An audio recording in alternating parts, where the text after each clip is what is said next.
ஒரு கையெழுத்து சிஎம் போட்டாங்க. சி ஜோசப் விஜய் எனும் நான். Hello, this is John Jebaraj. உலகம் முழுதும் இருக்கிற எல்லா அன்பு உள்ளவங்களுக்கும் வாழ்த்துக்கள். முதல்ல நம்முடைய தமிழ்நாட்டுக்கு கடவுள் கொடுத்த ஹானரபிள் சீஃப் மினிஸ்டர் தளபதி அண்ணன் விஜய் அவர்களுக்கு வாழ்த்துக்கள். நிறைய வீடியோஸ் நான் பாக்குறேன். குறிப்பா அந்த பாஸ்டர்ஸ்லாம் வந்து இந்த பாஸ்டர் ஜோம் பண்ணாரு, இந்த பாஸ்டர் வந்து அன்னைக்கே பிரேயர் பண்ணி சொன்னாரு, பிரேயர்ல சொன்னாரு, அது மாதிரி நடந்துருச்சு. உங்கள் ஜெபங்களை பரலோகம் கேட்கும், அதுல எந்த மாற்றமும் இல்லை. ஆனால் இந்த பதிவை நான் போட காரணம், நானும் ஒரு தீர்க்கதரிசின்னு சொல்றது கிடையாது. என்ன உண்மையாக நடந்ததுன்னு சொல்றேன். 2021 ஆண்டு 2021ல கிங்ஸ் ஜெனரேஷன் சர்ச் கோயம்புத்தூர்ல வச்சு ஒரு தீர்க்கதரிசியின் மூலமாய் தேவன் ஆல்ரெடி சபைக்கு பேசினார். அதே போல நானும் ஒரு நாள் ஆண்டவர் எனக்கு காண்பித்தபடி அதை பகிரங்கமாய் டிக்ளேர் பண்ணேன். நான் என்னன்னா 2021 விஜய் சார் வந்து கட்சி ஆரம்பிக்கிறதுக்கு முன்னாலே, அண்ணன் கட்சி ஆரம்பிக்கிறதுக்கு முன்னாலே, கட்சி அவங்க ரெஜிஸ்டர் பண்ணல, கொடியெல்லாம் வாங்கல, அதெல்லாம் 2024 நடந்துச்சுன்னு நினைக்கிறேன். 2024 2025 தான் நடக்குது. 2021 இதெல்லாம் நடப்பதற்கு முன்பதாகவே விஜய் அவர்கள் அரசியலுக்கு வருவார் அப்படின்ற உறுதியே இல்லாத நாளில் கடவுள் பேசி ஒரு நாள் சர்ச்ல நான் டிக்ளேர் பண்ணேன். 2026 தேர்தலில் தமிழக வரலாற்றில் முதல் முறையாக ஒரு பெயர் முதலமைச்சர் என்கிற லிஸ்ட்ல வரும். அந்த பெயர் வந்து ஜோசப் விஜய் என்று நான் 2021 சபைக்கு தீர்க்கதரிசனமாக சொன்னேன். அது அங்கிருந்த என்னுடைய சபையை சார்ந்த கிங்ஸ் ஜெனரேஷனை சார்ந்த கிட்டத்தட்ட 2500க்கும் மேற்பட்டோர் அதுக்கு சாட்சி. என் கூட இந்த ப்ராஃபட் முதல்ல அதை சொன்னாரு. அதுக்கப்புறம் நான் ஒரு நாள் ஓப்பனாவே சர்ச்ல சொன்னேன், ஆண்டவர் என் டீம் பேசிட்டு இருக்கிறாரு அதை குறிச்சு. நிச்சயமா இது நடக்கும், நான் சர்ச்ல டிக்ளேர் பண்ணிருக்கேன், அதை யாராலும் மறுக்க முடியாது. அதற்குரிய வீடியோஸ் எங்க கையில இருக்குது. பட் அதை போட்டு பாருங்க, சொன்ன பாருங்க அப்படின்னு நான் சொல்ல வேண்டிய அவசியம் எனக்கு இல்ல. நம்புகிறவர்கள் நம்புங்கள். நான் ஏன் அதை சொல்றேன்னா, கடவுள் முன்னாலே தீர்மானிச்சிட்டார் இந்த டைம்ல இந்த தேர்தல்ல இவர் வரணும்னு சொல்லி. ஆகவே அவர் கரெக்டா அவர் சொன்னபடி, தேவன் சொன்னபடி, ஜீசஸ் சொன்னபடி இந்த முறை அவருடைய பெயர் வந்திருக்கிறது. இதை பார்க்கிற மற்ற கட்சி நண்பர்கள் எம்மள கோபம் பட வேண்டிய அவசியம் கிடையாது. நம்ம நோக்கம் வந்து நீ யாருக்கு சப்போர்ட் பண்ற, நான் யாருக்கு சப்போர்ட் பண்றது கிடையாது. அதற்கு மேல நம்முடைய நாடு எப்படி இருக்கு, நம்முடைய தேசம் எப்படி டெவலப்மெண்ட்ல இருக்குது, முன்னேறுதா, அது வந்து மேம்படுதா, அதை நம்ம பார்க்கணும். நிறைய நாடுகளுக்கு போகும்பொழுது நான் நிறைய கஷ்டப்பட்டிருக்கிறேன்.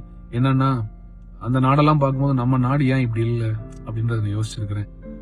ஊழலினால், லஞ்சத்தினால் பாதிக்கப்பட்டவர்கள் நிறைய இருக்கிறோம். நம்ம எல்லாருமே வந்து அதிருப்தியில் இருந்திருக்கிறோம். ஆனால் கடவுள் ஒரு மாற்றத்துக்காக இதை கொண்டு வந்திருக்கிறார். இதை எந்த கட்சியும் தப்பா சொல்றதுக்கோ இல்ல மற்ற கட்சியை அட்டாக் பண்றதுக்கோ கிடையாது. யாருமே பெர்ஃபெக்ட் கிடையாது. ஆனால் இந்த முறை கடவுள் கொண்டு வந்த இந்த தலைமைத்துவத்திற்காக நம்ம ஜெபித்தோம். கடவுள் ஏற்கனவே சொன்னபடி அதை செஞ்சு முடிச்சிருக்கிறார். So this is a fulfillment of the prophecy. ஆகவே இது கிட்டத்தட்ட 5 ஆண்டுகளுக்கு முன்பதாகவே சொல்லப்பட்ட ஒரு தீர்க்க தரிசனம். தேவன் அதை நிறைவேற்றிருக்கிறார். என்னோட இருக்கிற எல்லா கிங்ஸ் ஜெனரேஷன் மக்களுக்காக நன்றி. இதை நீங்க எல்லாரும் இந்த எலெக்ஷனுக்கு முன்னால நான் மறுபடியும் சர்ச்ல டிக்ளேர் பண்ணேன். நம்ம பரம்பரையா சில கட்சிகளுக்கு ஓட்டு போட்டோம். ஆனால் இந்த முறை இந்த மனிதனுடைய பெயரை கடவுள் ஏற்கனவே காண்பித்ததினால் நம்ம வந்து அவருக்காக பிரேயர் பண்ணணும்னு சொன்னேன். நம்முடைய கடமையை நம்ம ஆற்றினோம். அதே போல ரிசல்ட்டுக்கு முன்னால, ரிசல்ட் மே 4ஆம் தேதி, மே 3ஆம் தேதியை வந்து நான் சர்ச்ல வந்து டிக்ளேர் பண்ணிட்டேன். நாளைக்கு சாயங்காலம் நேரம் கையெழுத்து மாறும், முதலமைச்சர் ஜோசப் விஜய் என்கிற கையெழுத்து மாறும் நான் சொன்னேன்.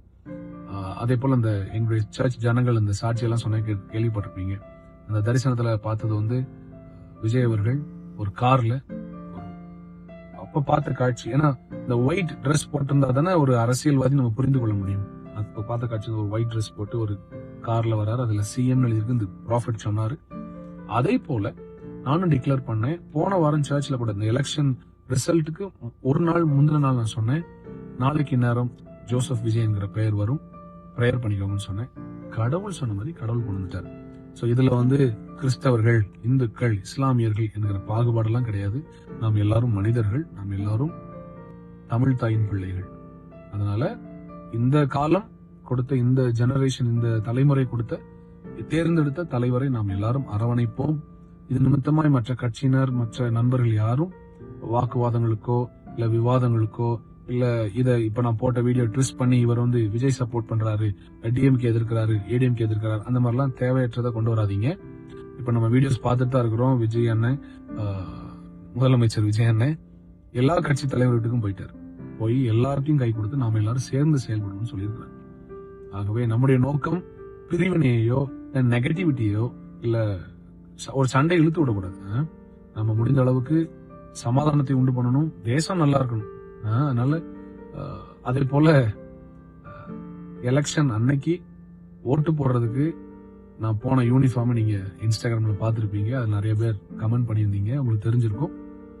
இது ஒரு ஒரு ஒரு திரைப்பட கலைஞரை நான் கொண்டாடுவதற்காக போகல. கடவுள் என்கிட்ட இந்த மனிதரை நான் சிஎம்மா மாத்த போறேன்னு சொன்னதுனால அவர் மேல் பற்று கொண்டேன், அவரை நேசித்தேன், அவருக்காக நான் போய் நின்றேன். அண்ட் அந்த யூனிஃபார்ம் பார்த்து நீங்க கண்டுபிடிச்சிருப்பீங்க. அண்ட் கடவுள் சொன்னபடி செஞ்சுட்டார். God bless you. ரொம்ப நன்றி. ஒருவேளை இத எல்லாருடைய கண்களுக்கு இது போகும், எல்லாருடைய பார்வைக்கு இது போகும். மற்ற கட்சியினர் யாரும் கோபப்பட வேண்டிய அவசியம் இல்லை. தயவுசெய்து அப்படிலாம் பண்ணாதீங்க. Spread positivity, be good.